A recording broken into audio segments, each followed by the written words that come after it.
Supreme court के बड़े ऐतिहासिक फैसले के बाद प्रधानमंत्री नरेंद्र मोदी जी इस्तीफा देने जा रहे हैं। क्या मोदी जी इस्तीफा देंगे या उनसे इस्तीफे की मांग शुरू हो गई है? सबसे जरूरी बात यह है कि उनकी अपनी पार्टी के नेता ही उनसे इस्तीफे की मांग कर रहे हैं। ये तो और अद्भुत है। दोस्तों, हमारे सहयोगी ने आपको इससे पहले बताया, पूरी जानकारी आपको दी कि हमारे देश की माननीय सर्वोच्च अदालत सुप्रीम कोर्ट ने कितना बड़ा ऐतिहासिक फैसला इलेक्टोरल बॉन्ड्स को लेकर सुनाया। इलेक्टोरल बॉन्ड्स यानी चुनावी चंदा, जिसको लेकर बड़ा फैसला सुनाते हुए इसे सुप्रीम कोर्ट ने असंवैधानिक करार दिया और इसी के साथ साथ ये भी कहा कि आप जिस जानकारी को गुमनाम रखना चाहते हैं, जिस जानकारी को आप जनता से छुपाना चाहते हैं, वो आरटीआई एक्ट का उल्लंघन है। इसलिए इस प्रक्रिया को बढ़ने आगे नहीं दिया जा सकता है। इसी के साथ साथ एसबीआई, जो कि स्टेट बैंक ऑफ इंडिया, इसको भी कई निर्देश दिए गए हैं। चुनाव आयोग को जल्द से जल्द ये जानकारी मुहैया करवाएगा। 13 मार्च को पूरी एक एक डिटेल जो है आ जाएगी। दोस्तों, जैसा अभी कहा जा रहा है 6 मार्च से 13 मार्च तक पूरी डिटेल सामने आ जाएगी कि किसको कितना चुनावी चंदा मिला। अब ये जानकारी तो देखिए आपको अभी तक दे चुके हैं हमारे सहयोगी, आपको बता चुके हैं कि क्या फैसला लिया गया है। आपको इस खबर में मैं बताने वाली हूं दोस्तों कि इस फैसले के बाद प्रधानमंत्री नरेंद्र मोदी जी पर इस्तीफे की मांग कितनी ज्यादा बढ़ गई है। जी हाँ, इस्तीफा उनसे मांगा जा रहा है। मोदी जी से प्रधानमंत्री पद छोड़ने के लिए कहा जा रहा है और अपने ही पार्टी के नेता कह रहे हैं, जो कि सांसद रह चुके हैं इससे पहले। बताऊंगी इस खबर में कौन है वो नेता, क्या कहा है उन्होंने, इस खबर में आपको बताऊंगी। आखिर तक बने रहिएगा। नमस्कार, मेरा नाम है जयंती झा और आप देख रहे हैं दी घंटा। सुब्रमण्यम स्वामी ने बड़ा दावा और बड़ी मांग कर डाली है। ये मांग प्रधानमंत्री मोदी जी से की गई है।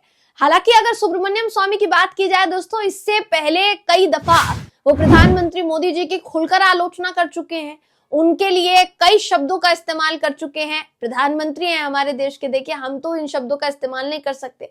उनकी पार्टी में सुब्रमण्यम स्वामी वरिष्ठ नेता माने जाते हैं, तो हो सकता है कि उन्हें कोई हिचकिचाहट ना हो ये शब्द इस्तेमाल करने में। हालांकि वो उन शब्दों को दोहराएंगे नहीं, हम आपको सीधा मुद्दा जो है वो बताते हैं। मुद्दा यही है कि सुब्रमण्यम स्वामी ने प्रधानमंत्री मोदी जी के इस्तीफे की मांग की है। मैं आपको बिना देर के बताती हूँ क्या मांग की गई है।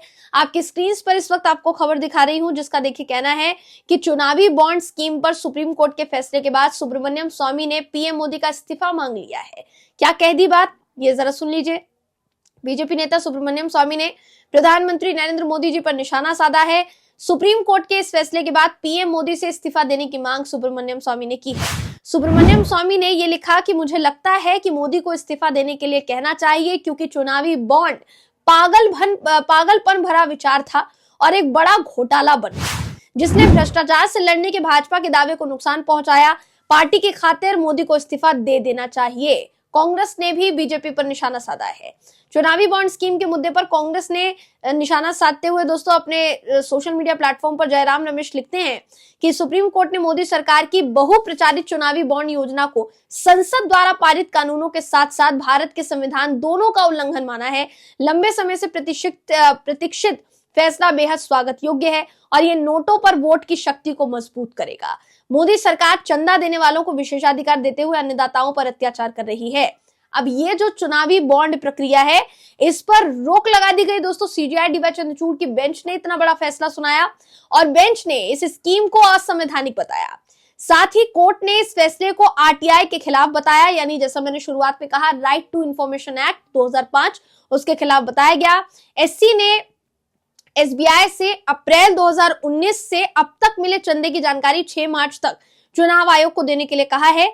13 मार्च तक चुनाव आयोग को अपनी वेबसाइट पर इस जानकारी को सार्वजनिक करना होगा। साथ ही जिन राजनीतिक पार्टियों ने जिन बॉन्ड को कैश नहीं कराया है, उन्हें तुरंत बैंक को लौटाना होगा।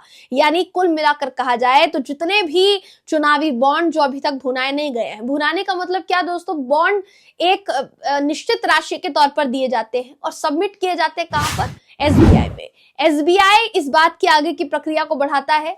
ज्यादातर जितनी भी पार्टियां होती हैं लोकसभा चुनाव के समय में या किसी भी चुनाव के समय में ही वो बॉन्ड भुनाती हैं।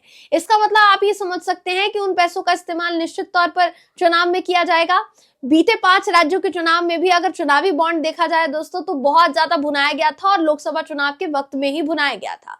सबसे ज्यादा अगर किसी को चुनावी चंदा मिला तो वो भारतीय जनता पार्टी है। ये तो आंकड़े भी कहते हैं।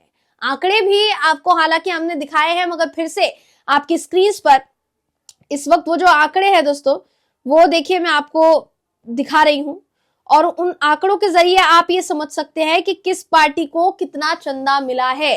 अगर आप शुरुआत में देखेंगे भारतीय जनता पार्टी के रो को देखेंगे तो आपको ध्यान से गौर से देख लीजिए दोस्तों, आपको जूम करके दिखा रहे हैं किस तरीके से एक के बाद एक आंकड़ा जो है भाजपा के खाते में बढ़ता चला जा रहा है। और बाकी की पार्टियां भी है, हालांकि कांग्रेस है, बाकी की पार्टियां भी है, आम आदमी पार्टी है, और भी कई दल है, कई क्षेत्रीय दल है, उनको भी चुनावी चंदा मिला। लेकिन वो तादाद जो भाजपा के चुनावी चंदे में थी, इतनी तादाद दोस्तों किसी भी पार्टी के चुनावी चंदे में नहीं है। जिनको मिला उनको भी इसका जवाब देना चाहिए। हम ऐसा नहीं कह रहे हैं कि हर पार्टी बच सकती है। जो इसका समर्थन कर रहे हैं सुप्रीम कोर्ट के फैसले का, और अगर उनको चुनावी चंदा मिला है तो उनको भी बताना चाहिए कि किस पार्टी ने दिया, या मान लीजिए किस उद्योगपति ने दिया या किस कंपनी ने दिया, उनको भी ये बात जानकारी जो है सार्वजनिक करनी चाहिए। लेकिन भारतीय जनता पार्टी को इतनी भारी तादाद में चुनावी चंदा मिलना, ये अपने आप में कितना बड़ा सवाल है, जिसका जवाब ढूंढते ढूंढते दोस्तों इस वक्त हर कोई तायब है।